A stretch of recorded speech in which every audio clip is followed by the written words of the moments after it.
Have you ever found yourself pulling away from people? Not out of anger or sadness, but simply because it feels right? It's a strange realization when it happens. One day, you wake up and notice that your phone isn't ringing as much, your social calendar is lighter, and somehow, you don't mind. In fact, you prefer it that way. I never thought I'd be that person. I used to be everywhere, doing everything, keeping up with everyone. If there was a gathering, I was there.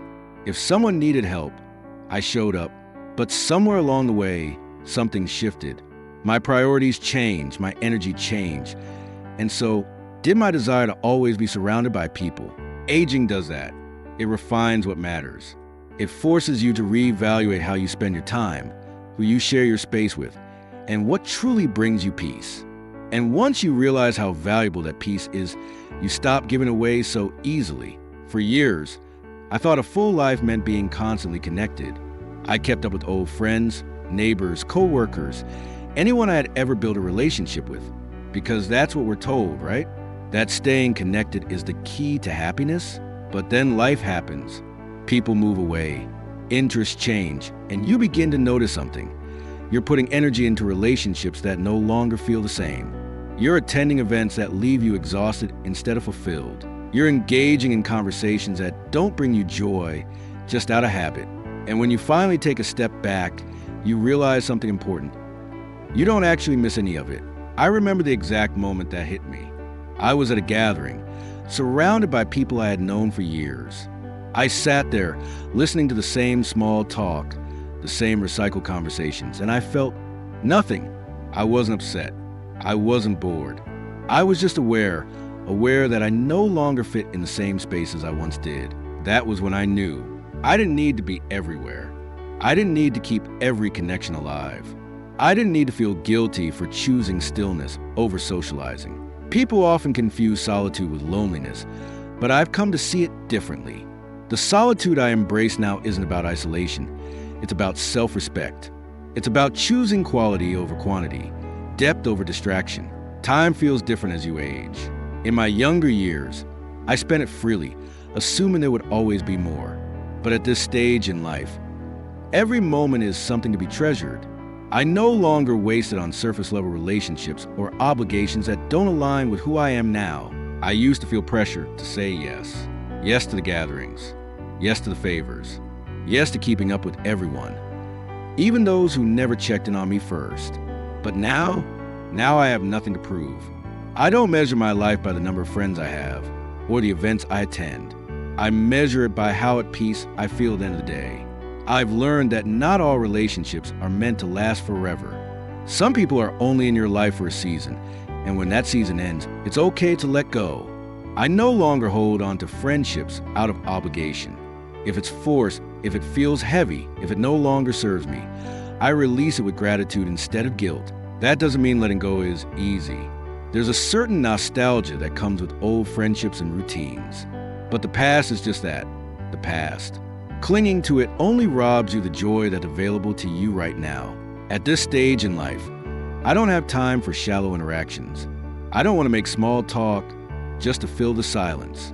I don't want to be surrounded by people who drain my energy. I want real, meaningful connections, the kind that don't require constant upkeep, but still feel like home. So yes, I avoid people now. Not all people, just the ones who no longer add value to my life. And if you've been feeling the same way, if you found yourself choosing quiet mornings over exhausting conversations, if you've been questioning whether it's okay to step back, I want you to know it is. Because prioritizing your peace isn't selfish. Saying no to things that drain you isn't rude.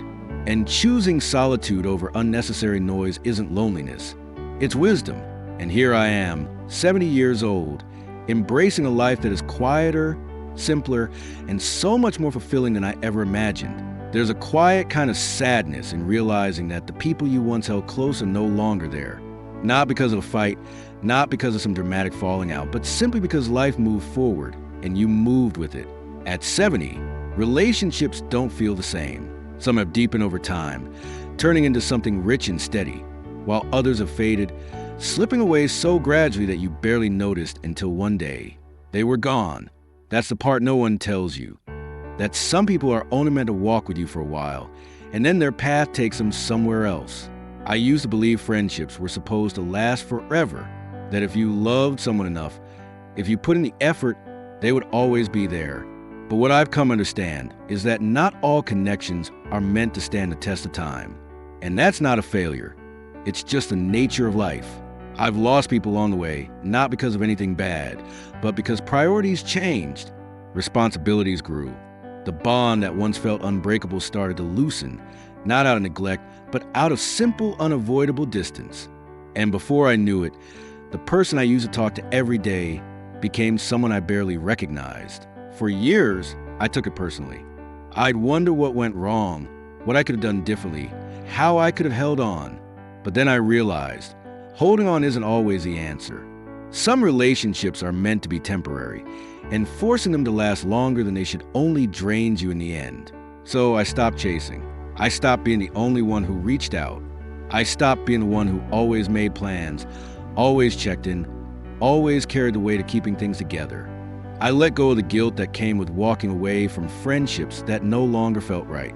And something unexpected happened. The people who truly valued me, they stayed. And the ones who didn't, they simply faded into the background. And I learned to be okay with that. Because as much as relationships change, I've changed too. I don't have the patience for small talk that leads nowhere. I don't waste time on people who only appear when it's convenient for them. I no longer feel obligated to maintain connections that don't bring me peace. And there's a certain freedom in that. In knowing that you don't have to keep watering a garden that no longer grows. In realizing that solitude isn't something to fear, but something to embrace. It's not that I don't appreciate people. I do, but I've learned to be intentional about where I invest my time. I give my energy to the relationships that uplift me, not the ones that drain me. I focus on the people who bring real joy into my life, not just familiar faces who no longer add anything meaningful. Because at this point in life, peace is worth more than company. What I've also come to see is that relationships aren't measured by how long they last, but by how they make you feel.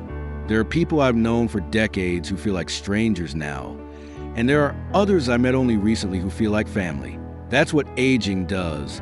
It sharpens your understanding of what really matters. It strips away the need for surface-level connections and makes you question what's truly fulfilling. And when you ask yourself, does this relationship still bring me joy? Sometimes the answer is no, and that's okay. Letting go doesn't mean forgetting. I still think about old friends, about the moments we shared. Sometimes nostalgia creeps in, and I miss the way things used to be.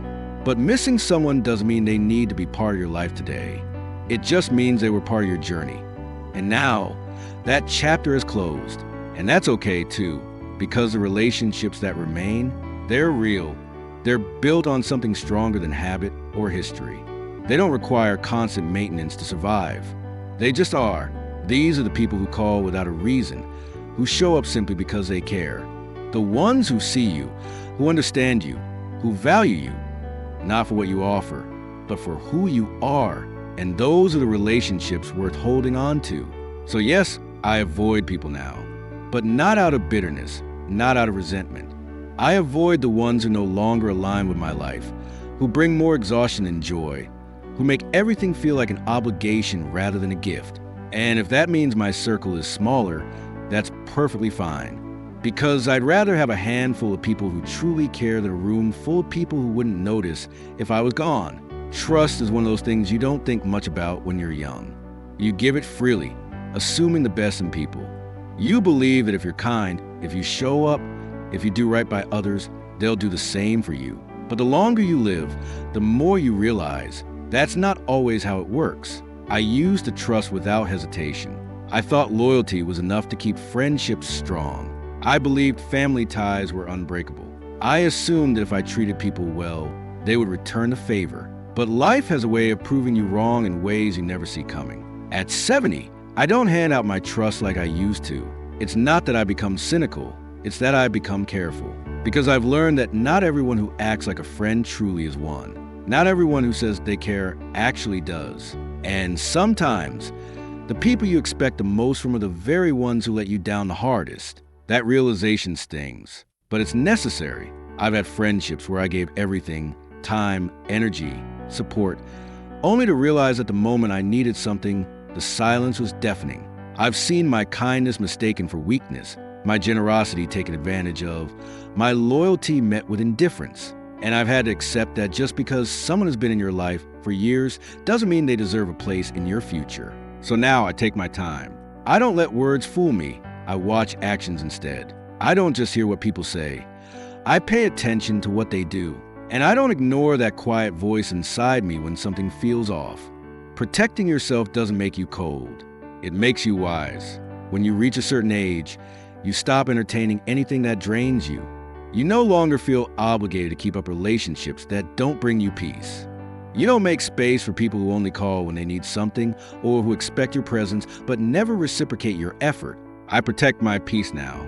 And if that means keeping my distance from certain people, then so be it. But the hardest part? Sometimes the people you need to distance yourself from are the ones you never expected. People you once trusted with everything. People you thought would always be in your corner. That's one of the toughest lessons aging teaches you. Not just that time takes people away, but that some of the people you love the most may not be good for you. I've had to step back from relationships that felt like obligations rather than genuine connections. I've had to accept that some people will never change, no matter how much you wish they would. And I've had to remind myself that my well-being, my peace, comes first, because once trust is broken, it doesn't just snap back into place. It takes time, it takes effort, and sometimes it never fully returns. So now I keep my circle small. I surround myself with people who lift me up, not those who bring me down. I trust my instincts, and if someone's presence feels more like a burden than a blessing, I don't force it. I let go. That's not bitterness. That's self-respect. Because one of the most valuable lessons I've learned at this stage in life is this: not everyone deserves access to you. So yes, I avoid people, not because I'm angry, not because I'm lonely, but because I finally understand that peace is something worth protecting. There was a time when being alone felt like something to avoid, like a problem that needed fixing. I used to believe that solitude meant something was missing, that without constant conversation, plans, or people around me, life would feel empty. But now, at 70, I see it differently. Being alone and being lonely aren't the same thing at all. Loneliness is a longing, a hollow space you wish someone would fill. Solitude, though, that's a choice. It's the kind of quiet that feels like home. It's the peace of being in your own company and realizing you're exactly where you're meant to be. I spent years making sure I was always surrounded by people. Phone calls, get-togethers, obligations, anything to keep busy. Because that's what we're told, isn't it? That staying social is the key to happiness. That the more connected we are, the better our lives will be. That being alone means something is wrong. But here's the truth. Some of the loneliest moments of my life were spent in rooms full of people. Because loneliness doesn't come from the absence of others. It comes from being surrounded by the wrong ones. I've sat through conversations that left me feeling more drained than connected. I've smiled through interactions that felt forced. I've kept up relationships out of habit, not because they truly added value to my life. And one day, I asked myself, what if I just stopped? What if I stopped forcing friendships that no longer felt genuine? What if I stopped saying yes when I really wanted to say no? What if I stopped holding on to connections just because they had always been there? So I did, and what I found wasn't sadness or regret. It was peace. There's something freeing about realizing you don't need a full schedule to feel fulfilled, that you don't have to explain yourself to anyone, that you can wake up and simply be, without the pressure of keeping up appearances or maintaining relationships out of obligation. Now, I take my coffee in silence, letting the morning unfold in its own time. I go on walks alone, not because I have no one to go with, but because I enjoy the stillness. I spend my evenings lost in a book or in my own thoughts, and I no longer feel like I should be doing something else. And I've never been happier. That doesn't mean I've shut people out. The relationships that truly matter, the ones built on trust, laughter, and mutual understanding, are still here, but they don't require constant maintenance. They don't drain me. They feel effortless, like they belong. Because real connection isn't about how many people you know. It's about how many truly see you. I used to think avoiding people meant missing out. That solitude was something to be pitted. But now I understand. Choosing peace over noise isn't missing out. It's choosing wisely. I decide who I let into my space. I decide how I spend my time. And most importantly, I decide that my own well-being comes first. So yes, I avoid people now, not out of resentment, not out of bitterness, but because I finally understand the value of my own peace. And if you've ever felt this way, if you've ever wondered whether it's okay to take a step back, to breathe, to let go, I want you to know it is. Solitude isn't something to fear. It's something to cherish. And once you embrace it, you'll wonder why you ever tried so hard to avoid it. There's a moment in life when everything shifts, when you stop explaining yourself, when you stop apologizing for who you are, for what you need, for how you choose to spend your time. For me, that moment came when I realized that not everyone was meant to stay, that some people were in my life out of habit, not because they truly belonged there, that I didn't owe anyone my time simply because we had history. I remember sitting alone one evening, sipping my coffee, watching the world outside my window, and for the first time in a long time, I felt something I hadn't felt in years. Peace.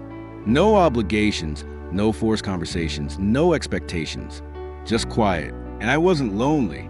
I wasn't missing anything. I was simply being. And I wondered, why had I fought so hard to avoid this? Why had I spent years filling my days with people who drained me? Why had I said yes to conversations that didn't matter, to relationships that felt one-sided, to obligations that no longer aligned with who I was? Why had I been so afraid of stepping away, when stepping away was exactly what I needed? It was in that moment that I understood solitude isn't something to fear, it's something to embrace. And the more I embraced it, the more I realized I wasn't alone, because the right people, the ones who truly cared, remained. They didn't need constant maintenance. They didn't disappear the moment I stopped reaching out first.